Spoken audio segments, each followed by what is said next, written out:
All right, so let's get started. So hello everyone. Let's go. Today I am pleased to be joined by Daniel, who is the founder of Unchained Elephants.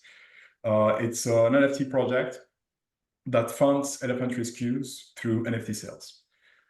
Welcome, Daniel. Thank you for accepting to do this. My first question would be about your inspiration. How did you come up with this idea of rescuing elephants through NFT sales? Yeah. First of all, thank you so much for having me here, and it's really a pleasure to be talking with you, someone in Thailand as well. How did I came up with this idea? Well, during COVID, we all were pretty much unemployed, and I live in Phuket, which is a very touristic area. So we were going around. The island was empty, and we're going around, and we saw all these elephants that were chained up. And because our background was in marketing, digital marketing, we were helping actually elephant camps before the COVID, and we were pushing for driving them tourists, right? And when we saw this, that there were no tourism and the elephants were chained up, actually there was a friend of mine that was actually raising funds to feed the elephants here in Phuket, or Phuket in Khao Sok. So that's where I connected the dots. Okay, we can actually do an NFT project to raise funds to feed the elephants and help somehow get involved with the elephant. And because there's something that actually I was also involved in the beginning because I like the elephants. Yeah, it's a beautiful animal. So yeah, that's how I got involved, and we started raising funds. We raised the first $10,000 in the month. We're doing the month, and we help 8 elephants to feed them and basically to care for them. So that was the first phase of the project.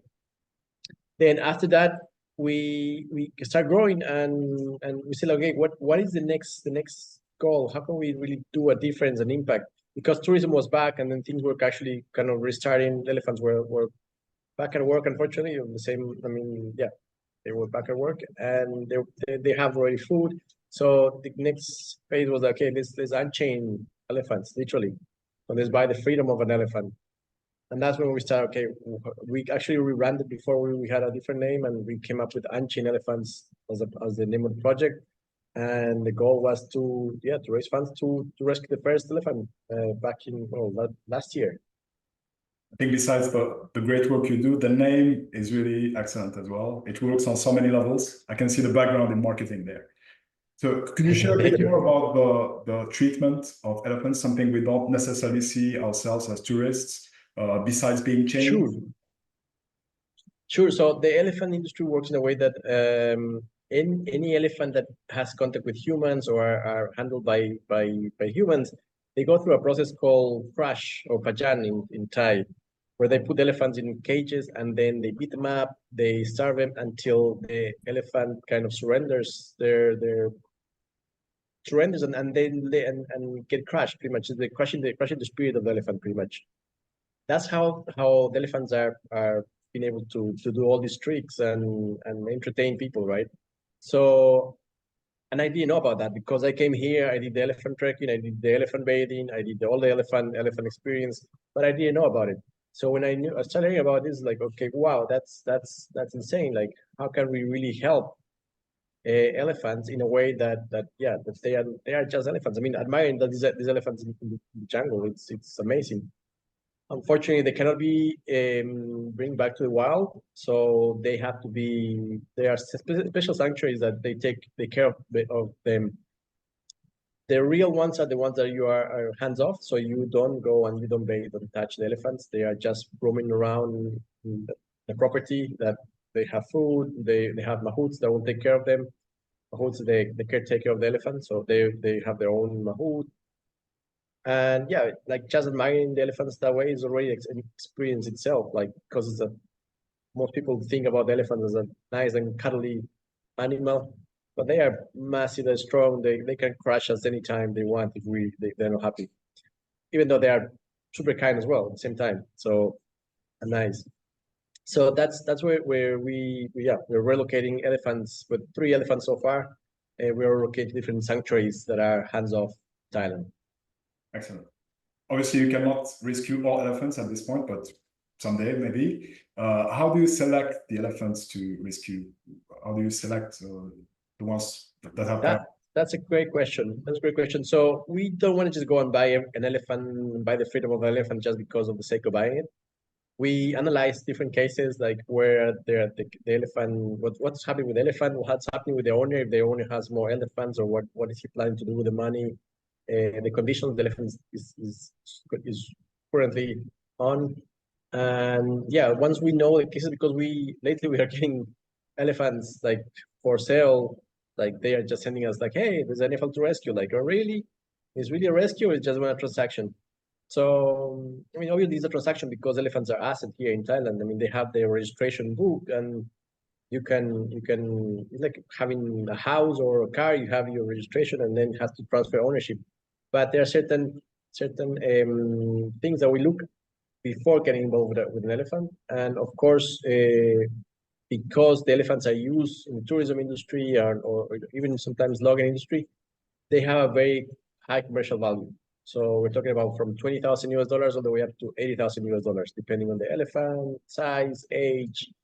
I mean, there's so many variables. And yeah, so we need to really understand the case. Why are we getting involved? Who are we getting involved? And then we kind of make, once we have the commitment, then we go for raise funds for the elephant and buy the freedom.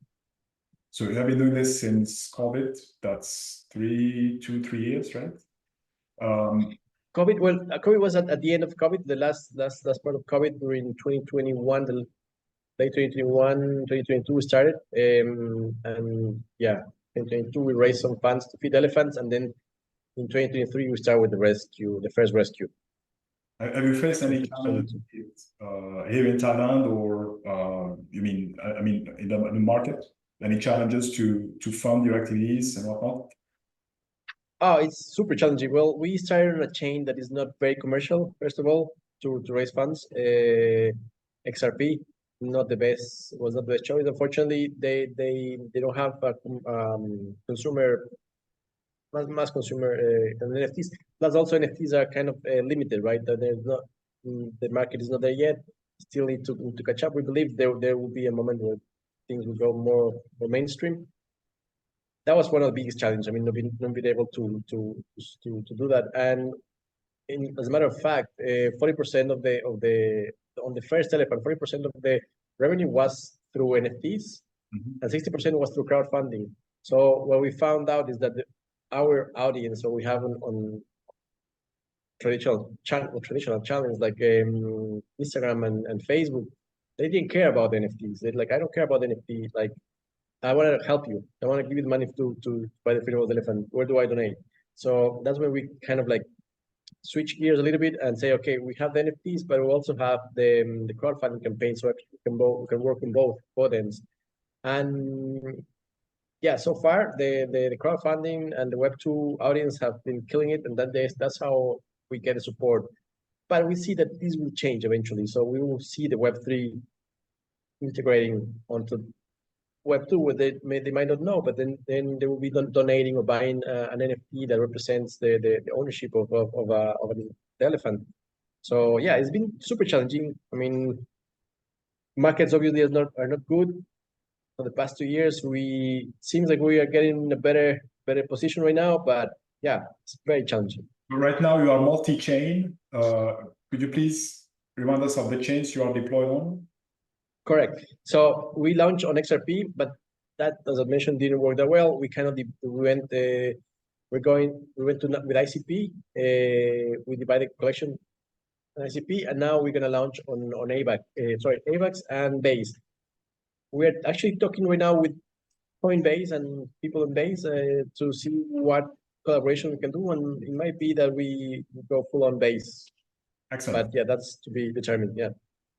And to conclude, what are the plans that you have for Unchained Elephant? I mean, both on the ground to develop the activity as well as on-chain, possibly. So you mentioned this potential collaboration with Coinbase. Anything else in the works? Yes. Well, we have a lot of things in the works. We just rescued the third elephant like this weekend. That was a success. We want to reunite this baby elephant with the mother, so that's a big one. And we want to tell that story about reuniting and all the story about the elephants.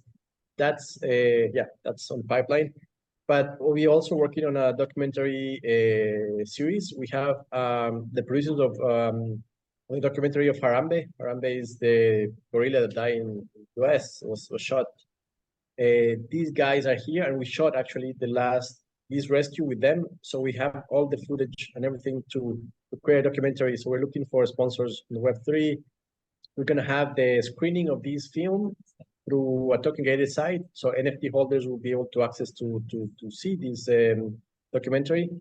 And that's the second. And the third one is that we are also collaborating with the world, well, with some organization. I'm gonna say that, I won't say the organization yet, but to develop a platform where travelers can book ethical elephant sanctuaries in Thailand. So the idea is to promote these ethical sanctuaries in a way that, yeah, we elevate them. So if we can help them to bring business and traffic and tourists to their venues, the demand, and also educated the travelers, the demand will change. So the offer will adapt. So that's where we think the bigger picture is. And of course, I mean, it's not one day to another. It takes some time, and we are working on it. But yeah, that is quite the bigger picture. And of course, we're launching our collection on base this summer. Unchained summer is coming, and that's going to be one of the biggest things happening soon. It sounds really exciting. Thank you very much, Daniel, for the work you do and for sharing it with us. I will share the social links as well as the link to your collection with this video. And I hope people contribute to your project and get involved some way. Thank you very much, Daniel. Thank you so much, Azim. Appreciate it. Thanks.